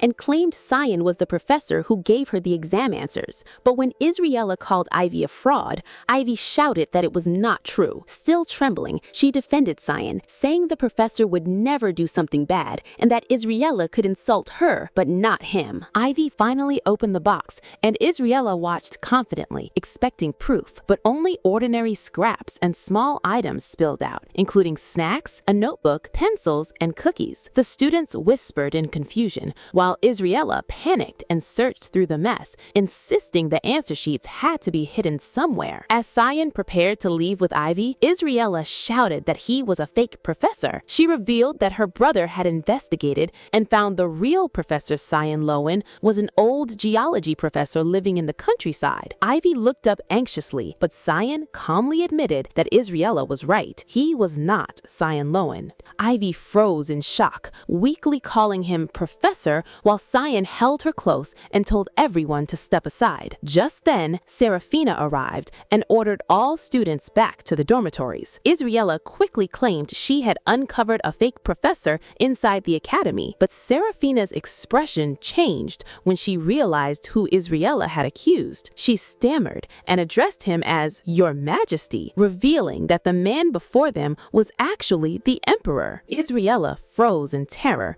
as she realized she had been insulting and accusing the Emperor himself. Israela stares at the man holding Ivy and weakly repeats, Your Majesty, unable to accept that he is truly the Emperor. She insists it cannot be real, wondering why he would be with someone as lowly as Ivy. The Emperor immediately asks why she calls Ivy lowly, and when Israela says it is because Ivy came from an orphanage, he calmly asks why that should matter. Israela points to the scattered items and accuses Ivy of picking up trash, eating it, and stealing most of it. Ivy cries out that nothing was stolen, explaining that she only collected thrown away things because they still looked usable, and the orphanage was always short on supplies. surprise. The Emperor realizes this is why Ivy refused to open the box. Even a child has pride, and she had only been trying to send useful things back to the orphanage. Serafina asks what happened and why he is at the academy, but his cold expression makes her nervous. When Ivy timidly asks if she did something wrong, Serafina says they can no longer hide the truth and drops to one knee, loudly thanking His Majesty for his grace. One by one, the students realize the man is truly the Emperor and kneel in shock, while Israela stays frozen in denial. Holding Ivy protectively, the Emperor asks Dean Serafina what punishment fits assaulting a fellow student. Ruska explains that light cases mean confinement, but severe cases can lead to expulsion, future exam bans, and even punishment for the family if outsiders were involved. The Emperor points out that Ivy was publicly humiliated, falsely accused, and attacked by students older than her. He also asks if Israela's brother investigating Professor Cyan counts as outside involvement, and Ruska says it could if evidence is found. The Emperor orders Serafina to handle the investigation personally. Israela turns pale, realizing she may truly be expelled and that her brother's future could be ruined too. Terrified of her father's reaction, she begs the Emperor to wait, claiming she did not mean it and that Ivy pushed her first. But the Emperor ignores her excuses and turns away while Israela cries she will apologize. Later that night, Ivy is taken to the Imperial Palace Infirmary. The Emperor refuses to leave and immediately grabs the doctor when he arrives, demanding to know Ivy's condition. The doctor explains that Ivy is mostly fine, with no broken bones, though the bruise on her face will remain for a few days. The Emperor panics over the injury, but the doctor assures him the swelling should fade within a week. Just as the Emperor calms down, the doctor mentions a small issue, making him panic again. The doctor explains that the concern is Ivy's mental state, since she seems deeply shaken. Thinking Ivy must be traumatized, the Emperor rushes into the infirmary room despite everyone trying to stop him. But instead of finding her trembling in fear, he sees Ivy curled up on the floor with her head down. She slowly lifts her face, embarrassed,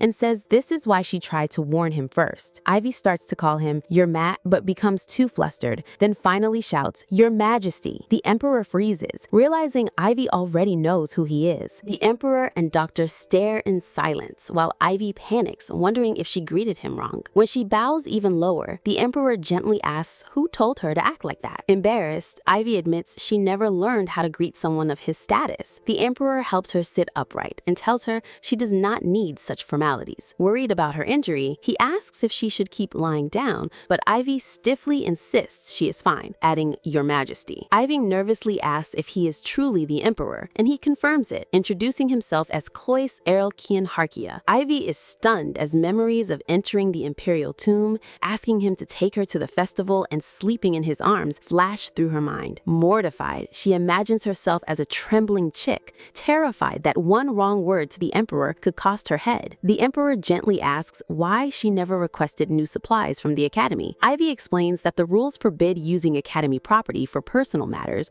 or taking it outside school, so she thought asking for extra supplies for the orphanage would be wrong. The Emperor falls silent, realizing she followed a rule almost no one cared about, choosing to collect discarded items instead of breaking it. He wonders how Arsel or Ruska would have handled the same situation, then realizes Ivy's strict honesty is exactly the kind of quality he values in a successor. If not for the minister's report, he thinks he would have chosen her as a candidate without hesitation. When Ivy timidly calls him Professor before correcting herself to "Your Majesty," the Emperor tells her to keep calling him Professor while he helps with her foreign language studies. He even says if the title is too hard, she can call him by his name. Ivy stammers, "Clois, sir?" And the Emperor smiles, saying it sounds much better than "Your Majesty." When he asks if her injuries are all right, Ivy says she is fine because she is used to wounds like this. The Emperor's expression darkens, wondering if she had already been used to pain before entering the orphanage. The doctor brings medicine to reduce Ivy's swelling. Ivy drinks it despite the bitter taste, and when she struggles, the Emperor gives her candy. Ivy brightens, saying it is sweet and delicious. Seeing the Emperor smile warmly at her, the doctor is stunned, remembering how recently he had worried about the Emperor's worsening depression. Now he realizes the rumors of the Emperor changing may be true, and Ivy is likely the reason. A knock interrupts them, and the head chamberlain enters, saying curfew is approaching and she came to take Ivy back to the dormitory. The Emperor would rather let Ivy rest longer,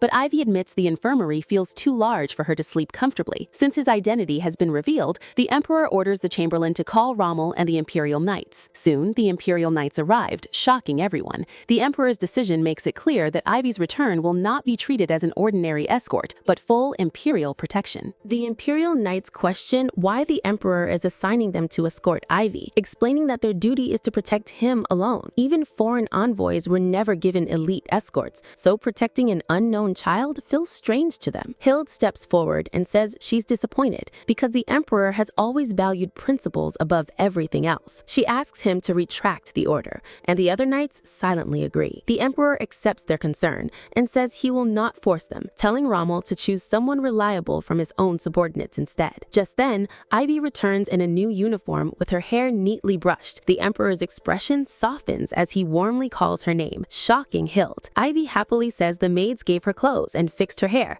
but she becomes nervous after noticing the knights. The Emperor explains that they are the Imperial knights and that he had planned for them to escort her. Before he can finish, Hild interrupts, saying the intimidating commander should step aside. She kneels before Ivy, gently introduces herself, and asks if her eye patch scares her. Ivy shyly says she is not scary at all. Rommel and the others are stunned because Hild is usually terrifying, but Ivy's polite introduction instantly softens everyone. Rommel tells her to call him Uncle Rommel, while the other knights eagerly introduce themselves too, making the Emperor think they're being ridiculous. Later, Ivy walks back to the academy under the moonlight, surrounded by Imperial knights. She still feels full from all the sweets the maids fed her, and when Rommel offers a piggyback ride, she quickly refuses. Hild teases him, Aiden suggests a carriage, and Rommel argues for a shoulder ride. As they bicker, Ivy realizes they are nothing like the frightening knights she imagined. She remembers Ruska once describing the Imperial knights as the strongest and most admired knights, especially Commander Rommel and Dame Hildy, who protected the Emperor during the War of Succession. Back then, Ivy imagined them as terrifying heroes, but now they seem surprisingly playful. Suddenly, Rommel senses someone near the gate and tells Ivy to stay behind him, but Ivy recognizes the figure and rushes forward into Irene's arms.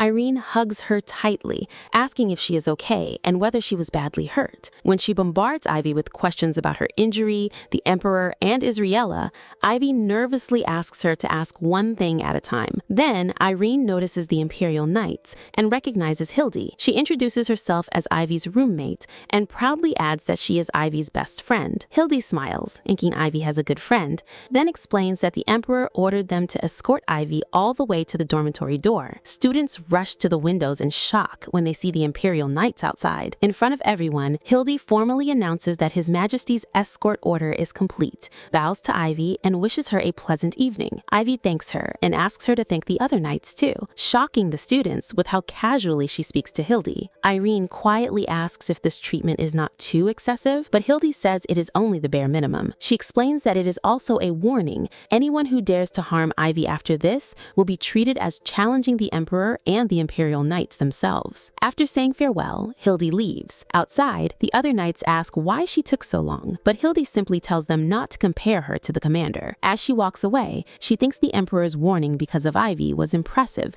and realizes he must truly care for her. At night, Ivy sits with Irene in the dormitory as Irene explains that everything became chaotic after Ivy went to the infirmary. Israela and her friends cried non-stop, begged the headmaster for mercy, and acted so pitifully that Irene found it creepy. Irene says she told Serafina every detail and asked for proper punishment. Irene also complains that the students who only watched from a distance suddenly claimed they were worried about Ivy. She warns Ivy to ignore them if they approach her, and Ivy nervously agrees. As Irene prepares to leave, Ivy shyly asks if she can sleep over with her. Since exams kept them apart and talking to Irene made her feel better, Ivy wants to stay together. Irene is deeply moved, hugs her tightly, and happily suggests they chat all night. The next morning, Ivy and Irene walk together with dark circles under their eyes. Ruska and Arsel rush over in panic, asking if Ivy is truly okay. Irene realizes they must have waited outside the girls' dorm all night. Ruska explains that they brought everything His Majesty ordered, but the staff kicked them out before they could see Ivy. Ivy thanks them and reassures everyone is fine, though Ruska and Arsel still suggest she skip class. Ivy refuses because exams are near. Meanwhile, angry parents confront Serafina, demanding to know why their children are being treated like criminals. Israela's mother insists her daughter would never hurt anyone, while another parent argues that Ivy should be investigated instead. They blame Ivy for mixing with nobles and accuse Serafina of protecting her. One woman even tells Serafina to resign, saying she already knows Ivy's guardian is a fraud. Serafina wonders how the news spread so quickly, but realizes they're missing the most important truth. After the commotion dies down, word spreads that Israela and the other two students have been expelled. Soon, exam results day arrives, and Ivy, Irene, Ruska, and Arcel gather around a table. Ruska confidently says he thinks he did well because Ivy helped him study, while Ivy praises him for working hard. Arcel suddenly becomes tense after noticing Ivy calls him Ruska, realizing he is still the only one being addressed formally. Irene also feels confident because she studied seriously for once. Ruska teases her about struggling with Professor Marble's problems, and Irene snaps that it was the first and last time he would ever beat her. Ivy suggests they reveal their results together, and Ruska begins counting down as everyone holds their report cards. A few days earlier, at the Imperial Palace, several noblewomen walk through the halls assuming Ivy's fake guardian must be an important palace official. They are not intimidated, thinking it will not matter whether the person is a minister or knight. But after entering an elegant reception room, they freeze when a calm voice asks if they are the ones looking for Evie Alden's guardian. The person before them is the Emperor himself. The noblewomen panic and shout, "Your Majesty," while the Emperor tells them to speak freely. The Countess becomes so terrified that she can barely talk, and when she suddenly bolts up in panic, the Emperor tells her to pull herself together. As the awkward situation unfolds, he realizes Serafina deliberately escaped and dumped the angry parents on him, leaving him confused about what exactly she expected him to do. Ruska tells everyone to reveal their exam results together on the count of 3. Arso calmly places first overall. Ivy places second and feels relieved that her grades are still strong. Irene ranks 16th, meaning she can stay in Ivy's class, and Ruska places 35th. Irene teases Ruska for acting confident only to lose to her, but Ruska is too emotional to care. He says this is the first time he has ever received grades like this, and excitedly wants to send his report card home so his brothers can finally recognize him. He sincerely thanks Ivy, saying his improvement is all thanks to her. To repay Ivy, Ruska invites her to spend vacation at his family estate, which has a huge ranch and many animals. Ivy becomes excited because she had been wondering how to spend vacation, especially since visiting the orphanage would be difficult and expensive. Before she can answer, Irene hugs her from behind and insists Ivy must visit her best friend's house first, proudly saying she already prepared a room. Ruska asks to visit Irene's house too, but Irene refuses, saying it is girls' time. Arsel then tempts Ivy by mentioning his home library has the full series of a book she liked, plus rare foreign books arriving soon. Ivy is immediately drawn in, while Irene and Ruska accuse Arsel of playing dirty. Listening to them argue, Ivy smiles and happily says she wants to visit all of them. When the next class is about to begin, Ivy realizes she has free time because her class was canceled. Since Professor Melis's lessons have also been canceled for 2 weeks, she decides to show him her report card when she sees him. She also thinks His Majesty will be pleased with her foreign language score and considers visiting the graveyard in case she meets him. Before leaving, 2 female students approach her and say they want to get closer to her. They compliment Ivy's bright blonde hair and ask if they can touch it. Ivy laughs nervously, but soon more students gather around her, all smiling and trying to talk to her. Although they seem friendly, the attention makes Ivy uneasy. A professor notices the crowd and tells everyone to prepare for class. After recognizing Ivy as the student His Majesty sponsors, he praises her intelligence and high grades, saying she is worthy of the Emperor's attention. Ivy grows even more uncomfortable and quickly excuses herself. As she hurries away, Ivy wonders why everyone's kindness feels so unsettling. Being surrounded and watched feels strangely scary, so she runs until she reaches a quiet hallway and sits near a door to rest. A gentle voice calls her, "My dear." Ivy looks up and sees Professor Melis, who notices she is sweating and asks if she feels sick. Worried about what happened during exams, he tells her to take care of her health and says if anyone bullies her again, she should tell him immediately because he would deal with them himself. Hearing his sincere concern, Ivy realizes that genuine care makes her feel safe. When Melis kneels and asks if she does not trust her professor, Ivy suddenly hugs him, thanking him for always caring and saying she really missed him. Melis gently hugs her back and admits he missed everyone too. Ivy brightens and says she is okay now, claiming she only ran there because she wanted to see him. She then asks if he had been sick since his classes kept getting canceled. Melis awkwardly says he is fine and only had somewhere to be, wondering how to explain the truth. Before he can continue, a woman's footsteps approach. Nearby students notice her elegant brooch and whisper that she might be a new professor. The woman politely greets them, then asks if they know where where Professor Melis's classroom is. Before he can continue, a graceful woman enters. She notices him sitting on the floor with Ivy and points out that his eyes look red, making Melis defensively say it is none of her concern. Since Lucy has arrived at the right time,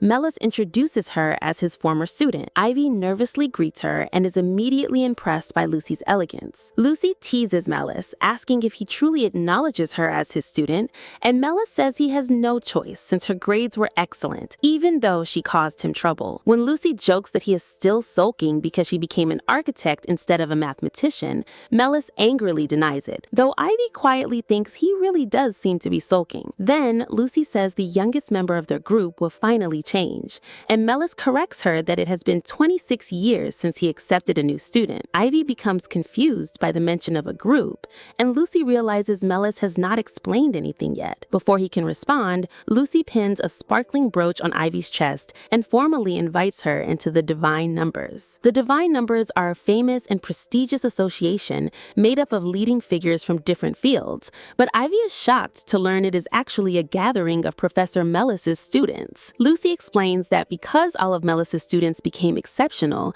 the group became famous on its own, though Melis dislikes attention and avoided mentioning it. Lucy tells Ivy that the brooch is their emblem, and whenever she needs help, she only has to show it to receive support from her seniors, anywhere, even if she simply wants a huge ice cream. Ivy instantly brightens. Lucy adds that many members have been eagerly waiting to meet her, and even argued over who should visit first, making Ivy feel touched as she realizes she has found another place where she belongs. Lucy says Ivy will meet everyone during the break and should look forward to the invitation. Meanwhile, at the Imperial Palace, the Emperor is buried in work while his aide worries that he should rest.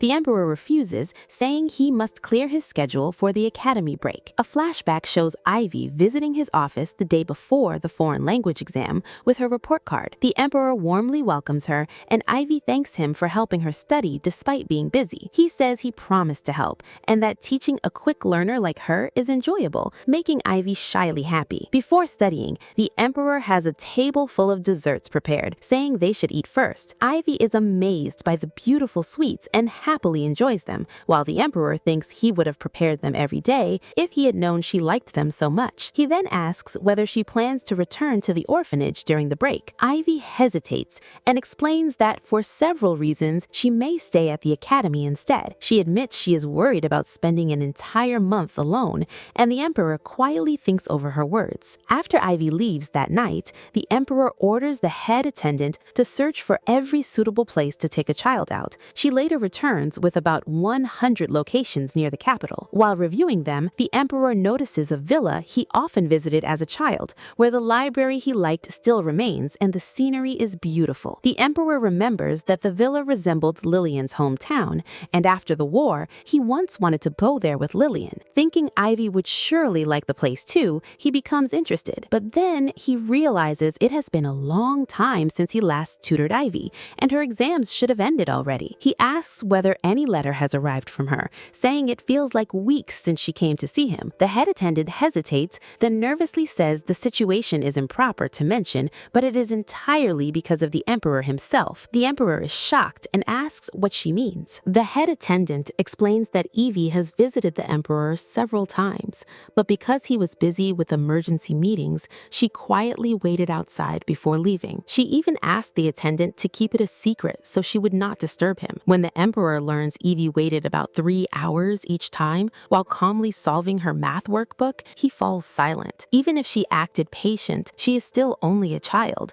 and he feels guilty for making her wait alone. He immediately orders Evie to be brought to him with an Imperial knight escort. Evie soon enters brightly, and the Emperor kneels to greet her. She rushes into his arms, happily saying it has been a while he warmly asks if she has been well and whether her injuries have healed. Evie says she is completely fine, then proudly shows him her report card and asks him to sign it as her guardian. The Emperor is shocked to see she placed second overall and scored perfectly in foreign languages. When Evie says it is thanks to his teaching, he proudly orders a table full of desserts to celebrate. Evie is amazed by the sweets, and the Emperor tells her to eat as much as she wants. Instead of eating first, Evie offers him the first bite, surprising him. He accepts with a soft smile, then asks about her vacation plans. Evie excitedly explains that she has decided to spend the break visiting Irene, Luska, and Lord Arisal's homes. The Emperor freezes in shock, dropping the dessert in his hand,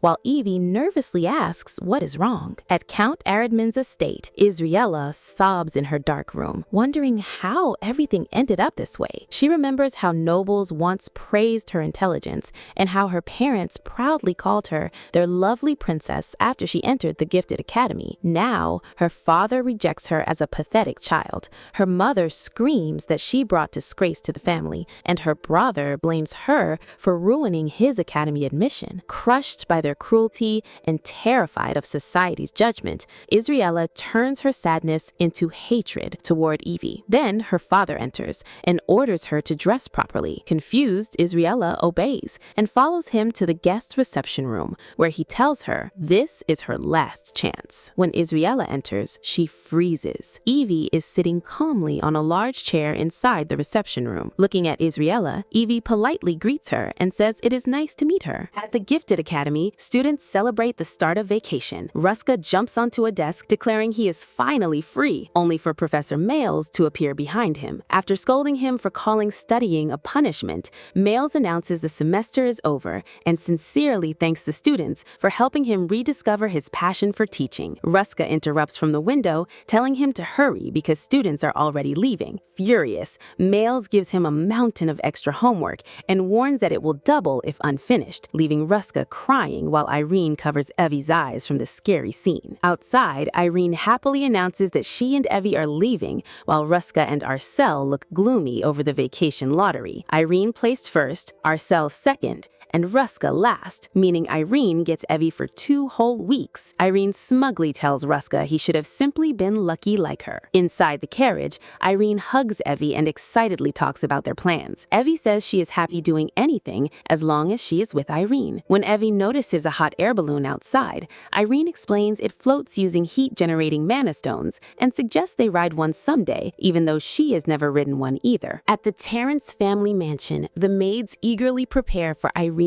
return, excited to brush her hair and dress her like a princess again. When Irene arrives with Evie, they warmly welcome her, but are quickly stunned by how gently Irene helps Evie down from the carriage. Irene introduces the maids as Cindy, Amber, and Vicky, saying they have cared for her since childhood and are like family. Evie politely introduces herself, and the maids are immediately overwhelmed by her cuteness, arguing over who gets to take care of her first. In Irene's elegant room, Evie is amazed by how beautiful everything is and says it feels like a princess's castle. When she opens another door, she finds a special room filled with balloons, gifts, toys, and yellow decorations, all prepared just for her. Irene explains that she wanted them to stay together, so she asked for the room to be connected to hers. Overwhelmed, Evie says she was already happy just visiting a friend's house for the first time, then hugs Irene tightly and thanks her from the bottom of her heart. Irene smiles warmly, secretly feeling triumphant